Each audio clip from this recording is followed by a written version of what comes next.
I'm Raffi, and I learned how to, first of all, how many people have ever tried to negotiate their salary?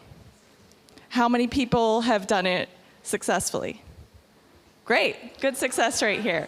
So I'll start by telling you the first time that I learned how to negotiate, and I was 27, and my roommate at the time was a Goldman Sachs trader, and I was negotiating an offer to join a venture capital firm, and she helped me increase my salary package by 25% and increase my carry from 1% to 5%. And it completely shifted my relationship with my self-worth and my role, like my identity as an employee. When you actually understand that no one tells you what you can earn except for you, and then you just go find the right job that meets your number, it completely shifts your relationships to your self-worth. And then I became obsessed with helping all my friends negotiate, and I started doing grassroots salary negotiation workshops with friends in their apartments. We'd get bagels on Sundays, and it grew to an online course that I did throughout my 20s. And Maggie helped me bring it back. I haven't done this course in 4 years, so luckily my deck is pretty sweet, and we will just get to it in a minute. Okay, well, I'll just start. I mean, it was up before, but now it's not. Okay. So what is salary negotiation? Everyone was wondering and thinking about their answer to the question, what is negotiation? It is finding a win-win outcome. So you today are paid whatever your number is here, right?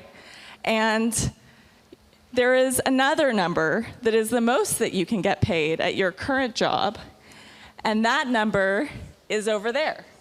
How much room is in that number? That is what we like to call a sandbox, and there's a lot of different components in there. There's your title, your base salary, your bonus, your benefits, your equity. There's a lot of value that you can find in that sandbox, and the process of negotiation is figuring out what's in there and getting as high up to the top as possible. And so that's what we're gonna talk about today. So there's 4 parts of this. The first part is mindset, the second part is preparation, the third part is discovery, and the fourth part is the actual process of then the negotiation. So let's talk about mindset. I have these things I call fraidy cats, and I'll talk about 2 today. So they're things that hold us back or give us anxiety about asking for more money, and I call them fraidy cats. And a very common one is I'm nervous I'll ruin my reputation, and that all the directors or bosses will know that I tried to negotiate and didn't succeed. It actually says a lot about you if you don't negotiate. And I personally, as a now hiring manager, notice when people do not negotiate, and especially if you're in a business role, if you don't negotiate for yourself, how are you going to negotiate to save the company money once you join? So people actually expect you to negotiate. The second one is I trust my manager to pay me fairly. Nobody is thinking about you except for you. Truly, your manager is thinking about how they're gonna get paid more. So if you are waiting to see if your company offers you a bonus, if you're waiting to receive an amount for that bonus, if you're waiting to be considered for a promotion, you are giving way too much power to your employer. So let's talk about what to do with that information. Now, I understand from personal experience that the fraidy cat voices are real and they give you extreme anxiety, and you just need to deal with that. And here are a few ideas: call a friend, go on a walk, work out. You have to figure out how to, even if you don't believe that you are worth a number, you just have to say it in a way that you believe it, and you'll still get the same outcome. And I know that doesn't make sense now, but once you do it and you follow a script and then you get the raise, it really resonates. Okay, let's talk about the second part, which is preparation.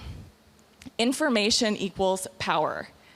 So in a study, men and women were given a stack of tests to grade or do math equations, and then they were prompted to pay themselves an amount that they felt that they had deserved for the work that they had done.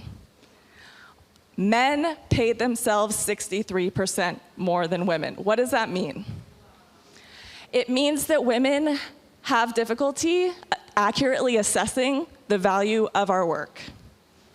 So you need to keep that in mind when you ask for more money. You are probably underestimating the amount of value that you are delivering, and your male counterparts are asking for more than you are. So what is your actual number? Especially for women, but for everybody, it is so important to do research. Here are a few ideas of how to get compensation, like comps. Use public databases like PayScale, Glassdoor, Buffer. There's a new one called Blind. That's an app that you can use. Ask 5 peers in similar roles at other companies. Obviously, don't just ask women, given the stats that we're talking about. This one really helped me negotiate the salary that I had mentioned before. Just approach other people and just be like, hey, I'm negotiating this role, and I know that I tend to under ask, so I just was wondering if you'd be open to sharing your comp number. And no one's ever said no to me before, and it's helped me hugely. And also then I share back with them what I ended up with and the data that I got. So another thing that was really cool for the venture capital role was there was this Google list of VC associates, and someone created an Excel that basically you could enter in your base, your equity, and your carry. And it was a public tool that then, and your assets under management and one other number. But it basically allowed everyone to really deeply, based on size of firm, understand their value, and then go use that to counter. And that's what I used to be able to get the 25% increase. So why is this especially important for women? This is another study from Kellogg Business School. Kellogg Business School students who took the negotiation workshop, and still, when they were on average paid 6% less base and 19% less bonus. So one thing to keep in mind here is don't just negotiate the base salary. Remember to include the entire compensation package so that you don't leave money on the table. So what is your number? Well, we've talked a lot about the research part. The other way to increase your number, now this is the part that no one wants to do, but the part that you have to do to get results. There's a concept called TOB, this or better. So it's basically the same as a BATNA, what is your walk-away point? And you always want to be increasing your TOB. So you're here right now in this current salary, and right now your walk-away is kind of lower than this. And you want to be increasing your TOB. How do you do that? You interview elsewhere. So, sorry, this would go a little faster if I use slides. How do you increase your walk-away point? You do it by interviewing elsewhere. So here is my prompt. If you want to be, so the title of this presentation is 30 Days to a Raise. If you would like to be on the path to 30 days to a raise, go apply for 3 jobs by Friday. Start the interview process. Take it really seriously. Get multiple references. Get to the final round. Reach out to people. Hustle and get these offers, because 2 things are going to happen. Either you're going to get paid more in your current role, or you're actually going to find an amazing new job and go join that. And either way, you're going to make more money. This always works, but no one wants to do it because it's a ton of work.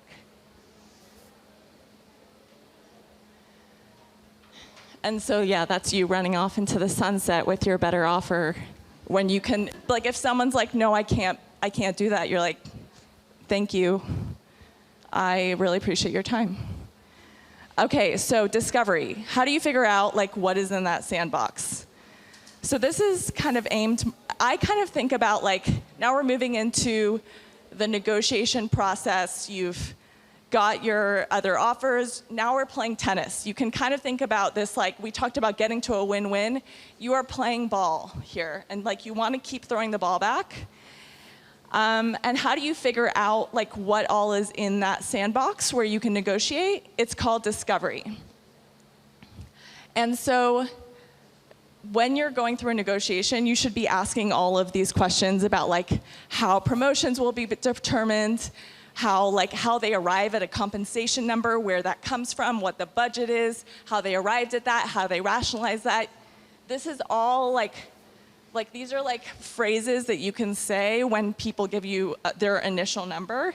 You don't say anything first, you just like get information in the first call, ask a bunch of questions, and then prepare to counter once you have that. And you could say something like this: thank you so much, I really appreciate the dialogue, and I'm learning so much about how you think about the business. Let me take 24 hours and get back to you. And it's okay if you're nervous. It is very, very normal to be nervous, but you just have to shut up and do it anyways. And so I guess I'll just end with a couple things that people make mistakes on. Number one, I don't need this anymore. Number one is that you concede too much. So what does that mean? Okay, your offer was $150, and you asked for $170, and they said $155, and you're like, okay, that was really awkward. I don't want to do any more of that. You just left $15,000 on the table. And so conceding too much, it doesn't matter by how much you concede, it matters that you concede it all. So go from 170 to 168, to 167, to 167, or like 166 and like an extra week of vacation. You know, like it's not about like, just like don't be so uncomfortable that you just want to get over with and just like take the first counter. And so with that, I will wish you all luck and congratulate you all in advance for making more money in 2023.